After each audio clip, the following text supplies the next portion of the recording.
Hey everyone, it's Stasha Eriksen, bringing you the news that you need today, because if they won't report it, then I will. The date is November 24th of 2016, and I am here today with a very important news story. So, for those of you who have been following symbology and lesser magic, we will call it, you will be very familiar with the Economist magazine that comes out of the UK. Now, for the past few years, I've watched several people break down the meanings of these magazine covers, preferably or particularly 2015 and 2016. There's a lot of symbolism in these particular magazine covers, which I will share here with all of you. Many world leaders, many hidden messages, paintings, clues to earthquakes and nuclear war, you name it. These Economist magazines tend to be what we would call like a vision board for black magic witches. That's the only simple way that I can put it. There's been a lot of misunderstandings in the world as to what Luciferianism is, what Satanism is, and what black magic is. To be honest, these three things are lumped together a great deal, and they really should not be. If you take the time to do the research of to who Lucifer is, Lucifer really connects back to a woman known as Sophia. Sophia is known as the goddess of wisdom, but essentially, if you break it down far enough, Sophia stands for Mother Earth. She is the feminine energy, the Mother Earth we all talk about, that embodies this planet. So the whole lie of the whole lie of Lucifer being Satan was something that was created a long time ago, but it just simply is not true. This is not hearsay. Just go and do the research. Type in Lucifer is Sophia or Lucifer is Mother Earth, and you'll be quite shocked to find out the true origins of that name, Lucifer.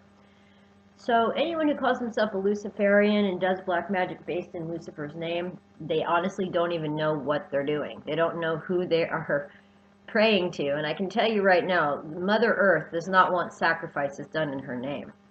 This could also be why she's fighting back with earthquakes and tsunamis and weather. This is her only way to express her anger and frustration is through earth changes.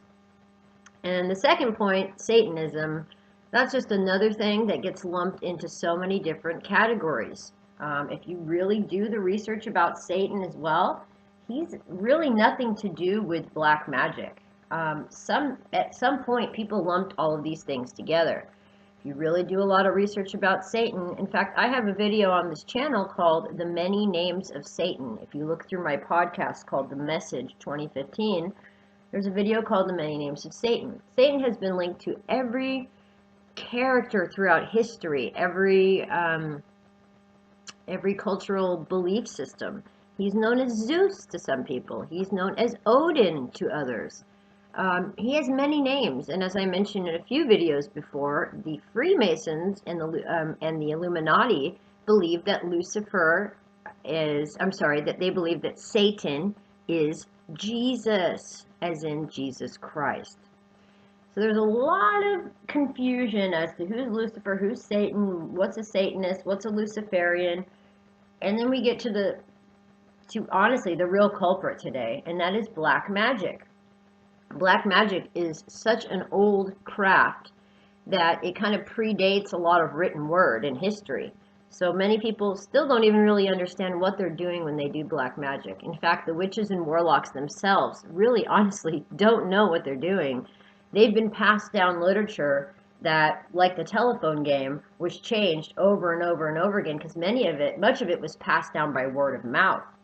Well, do you not think that people that pass things down by word of mouth could have had an agenda back in the day, just like they do today? Of course they do. So these black magic rituals can unfold in many different ways. People do voodoo, people do sacrifice, people take hair and blood and skin and fingernails, and they do all kinds of crazy stuff. And I only vaguely mentioned Pizzagate about a week ago. I am not called to do a video about Pizzagate. or spirit cooking. I have mentioned it to you guys. If you want to know what Pizzagate is all about, just Google it. If you want to know what spirit cooking is all about, just Google it. But this is all black magic. So, what I have come to discover after many years of research about this Economist magazine is that the Economist magazine, if you trace it way back, it is partly owned by the Rothschild banking company. The Economist is an economy money magazine. So, of course, the family that own all the money in the world, they own this magazine. What do we know about the Rothschilds? But that they do a lot of black magic. So they have been using these Economist magazine covers for quite some time as what you would call like a black magic vision board or a spell. So I've been following it a long time, and then when I saw that the new cover was released the other day, my mind was absolutely blown. Now, for those of you who followed me a long time, you know that I am what you would call a quote-unquote psychic, and that I've been doing tarot cards and oracle readings for many, many years. So when I saw the new cover of the Economist 2017 magazine, the first thing I did was I read it like a tarot card spread. In fact, if you have been to my Fiverr page or my website, I'll leave some links below for you guys. I actually do a 12-card reading, which is a 12-card tarot reading that covers what will happen over your life for the next 12 months.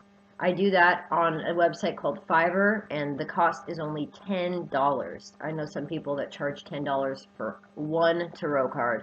So I've been doing this for quite some time, where I help people look at their year ahead. That's not what this video is about, but if by the end of this, if you feel like you would like a tarot reading, or you would like some guidance in that aspect, or just any aspect of your life, I will leave the link below to my Fiverr profile, and that is where you can purchase really detailed readings from me for just $10. So essentially, when I saw this cover, I just read it like a tarot reading. And so what I really want to do is I really want to break this magazine cover down for all of you. And I know that it's kind of extensive. It's an 8-card reading, essentially, on the cover of this magazine. So I think what I'll do is I will break this video up into 2 parts. I will do 1 part today and 1 part tomorrow, because I am trying to cut down on the length of my videos. I noticed that it's hard for a lot of you to follow when I have a 45-minute video. But I don't do daily videos. I do them every few days or once a week, so I try to pack in as much information as I can into one video.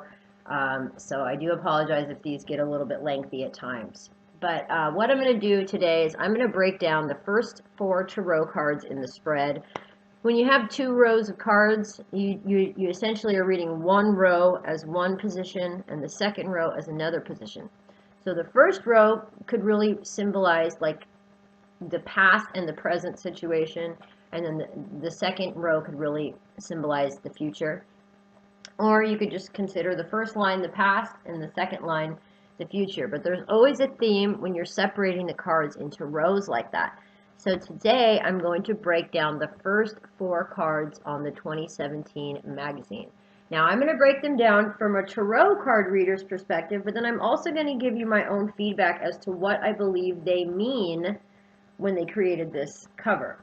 Now, one thing I want to say back to the black magic vision board thing that I was talking about, when you create a tarot card, you're essentially creating a sigil. A sigil is a shape or a some type of a symbol that symbolizes something to you that means something deeper.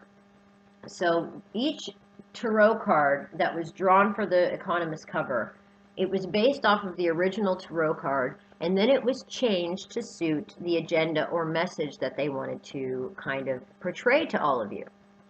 Now, when they create such a powerful sigil, and then you actually use this sigil in something like a magazine cover or in a reading, not only have you created this powerful symbol within the drawing and the card that you've written, but then when you begin to use it, it becomes like a tool, and a very powerful tool at that. We don't know what artist drew these tarot cards, but I can tell you they knew a lot about tarot. I don't think this was just any random artist. I feel like they selected somebody who particularly knows about tarot cards. So that is a very important thing to keep in mind. When they've just created the card, it's a sigil. But then when they start to use it, it gets even more powerful. So we will go to card number 1 of the reading, which is the Tower. Now what I'm going to do is I'm going to read to you a little bit about what the Tower means in Tarot.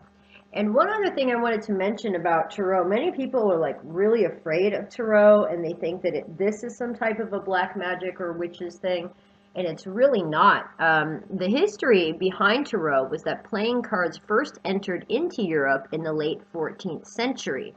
They most likely came from Egypt, and the old suits on the cards were batons or polo sticks. Those are now known as wands in the current divinatory tarot. They also had coins on them, which were also known as discs or pentacles, and they also had swords and cups on them.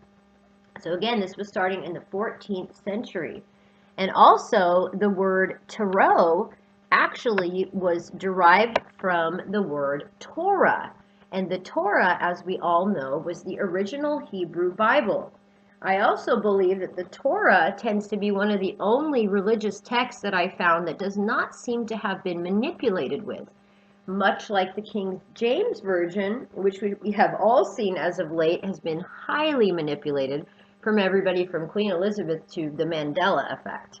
If you don't know what the Mandela effect is, please check out the playlist on my channel titled The Mandela Effect.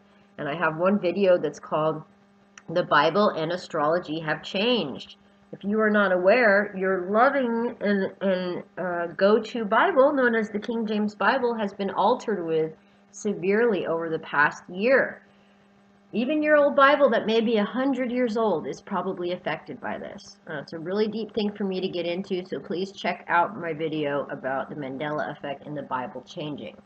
But I will get back to the fact that Tarot is derived from Torah. You can break down the words, you can check it out online.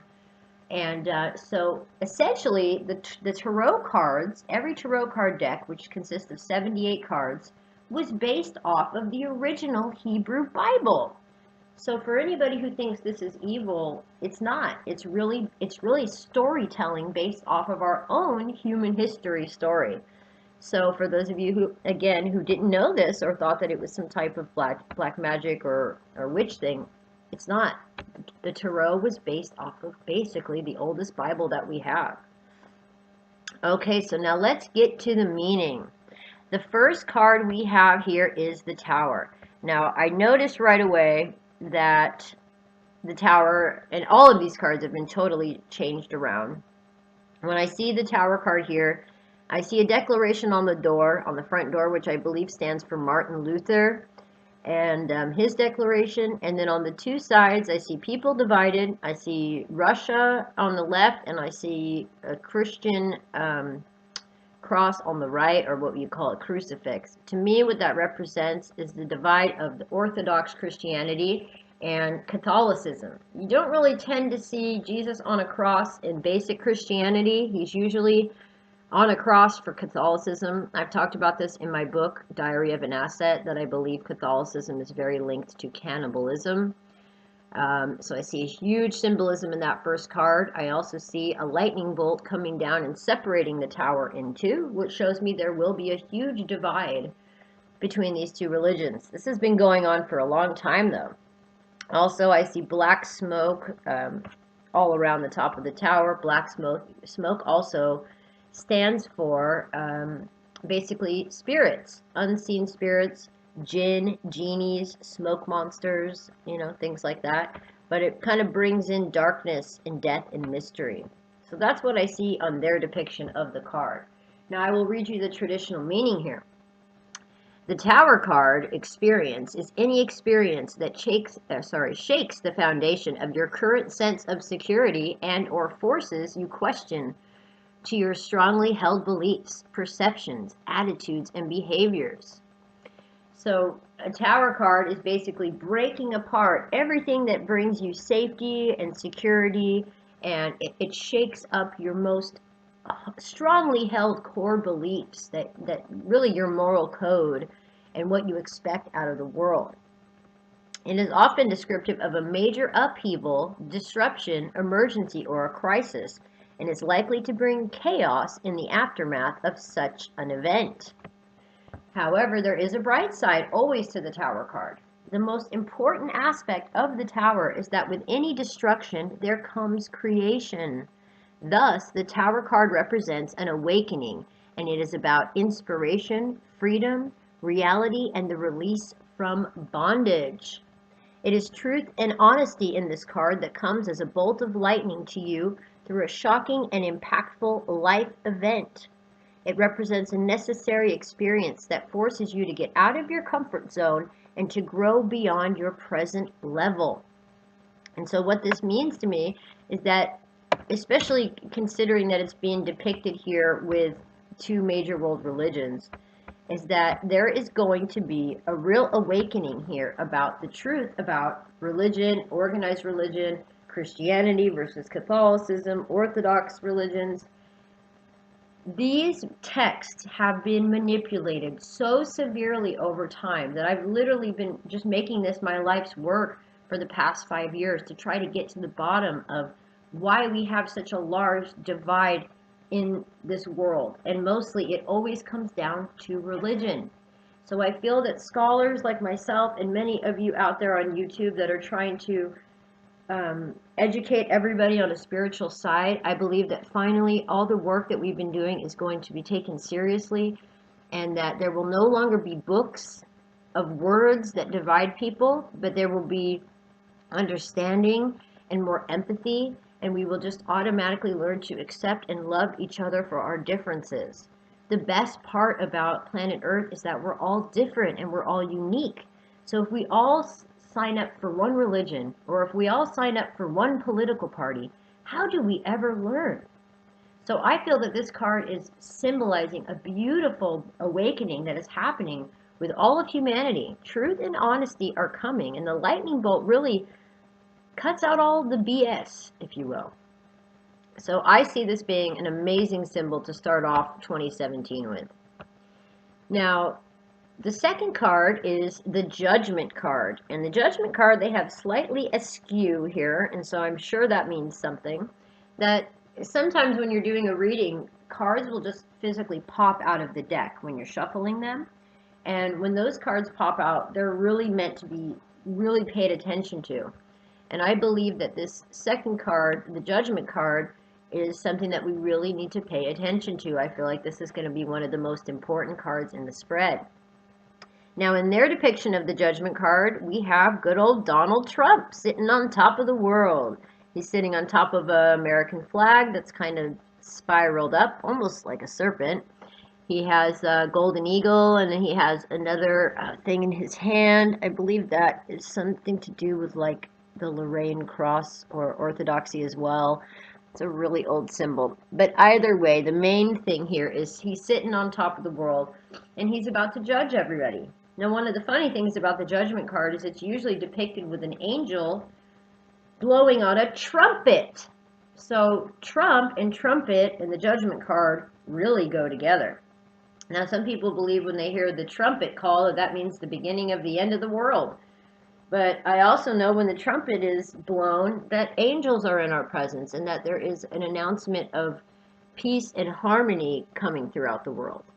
So whatever your judgments are about Donald Trump, I believe the reason he is being depicted on the Judgment card is that many people are judging him right now when he hasn't even stepped a foot into office yet. So we need to learn to stop judging others. I feel like that is a very important message that I receive from this right away. Now let's get into the traditional meaning of the Judgment card. The Judgment card calls for a period of reflection and self-evaluation. Through meditation or quiet reflection, you may come to a point of deep understanding about the common themes throughout your life and what you can do or change to avoid these situations in the future. Judgment tells you that you are close to reaching a significant stage in your own journey. The Judgment card suggests you have had a recent epiphany or an awakening where you have come to a realization that you need to live your life in a different way, and you need to be true to yourself and to your needs.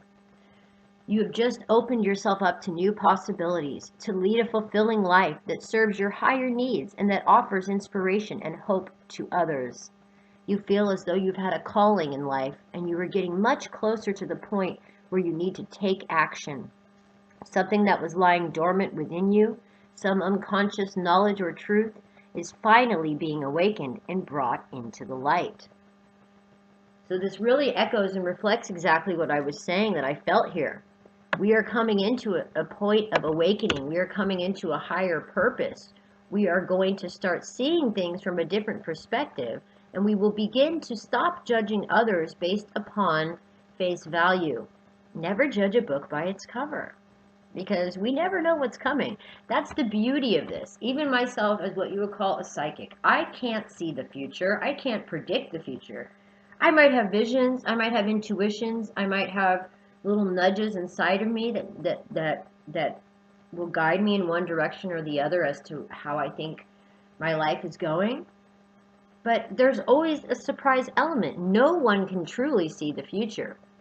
This is even why the CIA spends so much money trying to find psychic kids and people with really open minds and try to train them to remote view into the future, because they really can't see the future. Any psychic or anybody who tells you they can predict something or can see the future, be wary of that. You know, I can get intuitions of what path our world is going in, but no one ever knows what's going to happen until it happens.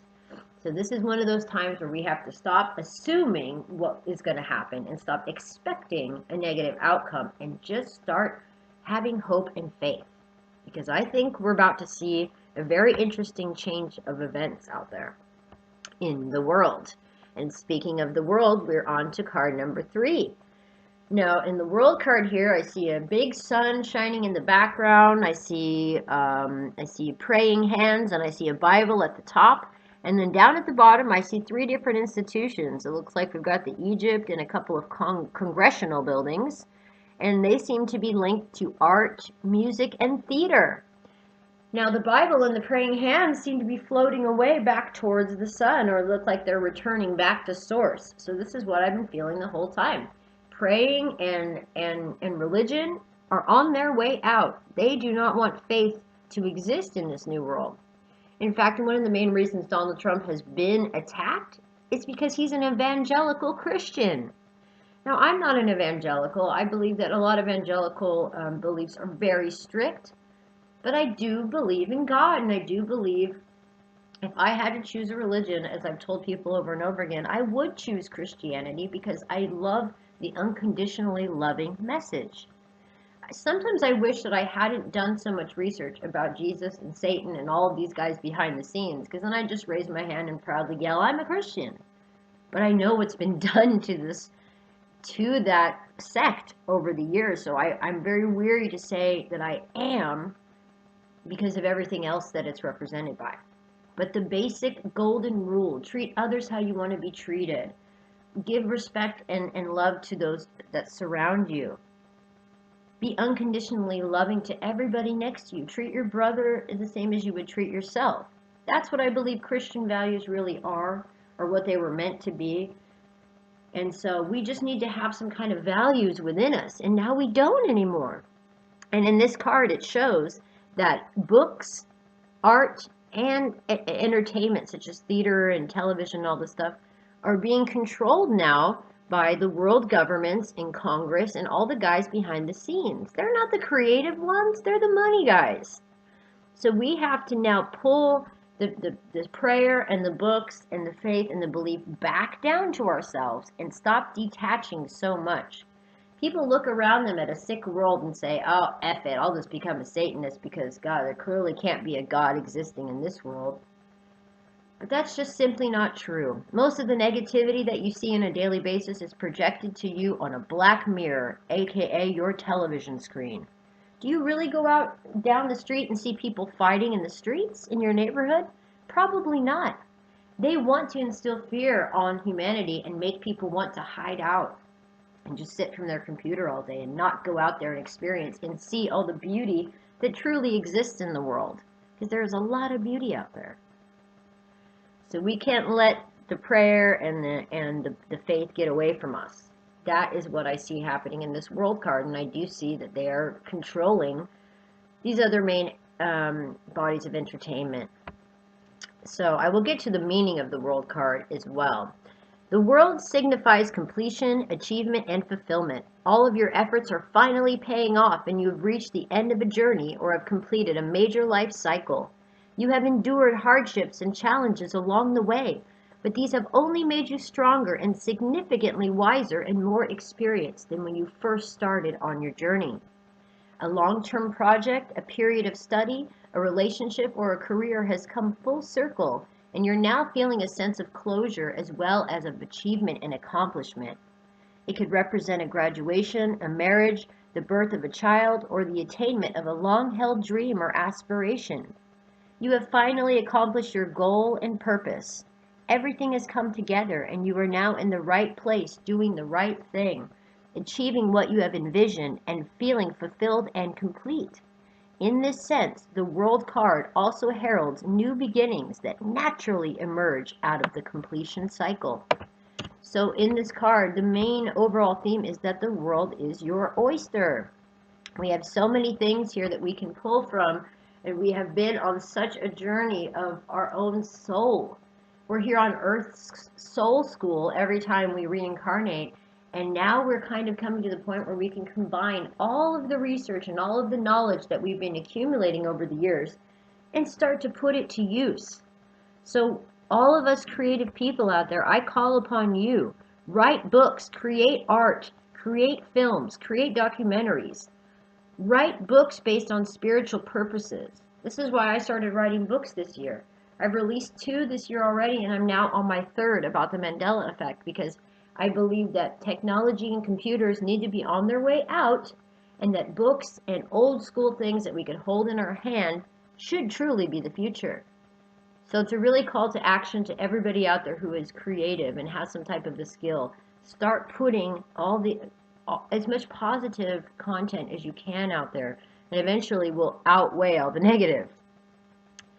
Okay, now I'm going to get to the 4th card, and this will be the last card for this video. Tomorrow I will bring you part 2, just so it doesn't get too long-winded, and I would really suggest that you guys do some of your own research into these cards and their deeper meanings. I just went over a real generic explanation of each card for you guys, mostly for those of you who've never read tarot cards before, and for many of you who believe they're very negative. Everything is in the eye of the beholder. I don't even use reverse cards when I do readings for people. I try to always focus on the positive, because there's enough negativity in the world. And when people reach out to me, oftentimes they're already in a negative space and needing some support, help, or guidance. So that is why I always try to focus on the positive, you know? So, again, let's get on to the 4th card now and stay positive. So the Hermit card. We have the Hermit here. It's really one of my favorite tarot cards in general. And here in the Hermit card, you can see a ton of people hiking with a bunch of signs. And it looks to me like there is all of the protesters and the riots that have been going on. And up on the top of the hill, there seems to be a guy standing up at the top of a tower, kind of looking down and in reflection. And to me, this feels like all of the protesters down in the streets while poor Donald Trump was up hiding at the top of Trump Tower for days on end. That's just the first image I get if we're staying on the Trump theme here. Now down below, I see the world being cracked in half. And this goes back to the last several videos I've done on this news channel, which is about the race to divide us all. I see these protests, and then we have the presidential elect, and then down below we have a divided earth. So this is what I've been talking about. They are on a race to divide us all. They do not want unity, they want division. I don't know what they gain out of this, but they're up to something. And this comes back to the lesser magic thing I've talked about from the beginning. This is their vision board. This is what they want to happen. And although some people might want to put a negative spin on all of this, I am going to try to look on the positive side of all this. So what the Hermit card really represents is going within and getting more knowledge, taking some time to stop and pause and go within to find your answers. I will give you a little bit more definition here. It basically talks about, the Hermit Tarot card suggests that you are in a phase of introspection where you are drawing your attention and focus inward and looking for answers within. You have a strong need to understand, not just at the surface level, but to really know why life is the way that it is. The Hermit reflects your consciousness has moved inward, and you now realize that the truth and understanding you seek is within yourself and not in the distractions of the outside world. This is a perfect time to take a step back from your day-to-day life and deeply contemplate your motivations, personal principles, and values. So this is all about going on an inner journey, a soul-searching mission. And it's by not finding your answers outside of yourself. It's all about finding answers within yourself. So I believe this is a time where we should all stop going out into the streets and yelling what we want, but we should start sitting in peace and quiet and going within ourselves and looking for answers. It's counterproductive to be violent. It's counterproductive to yell and scream and demand things.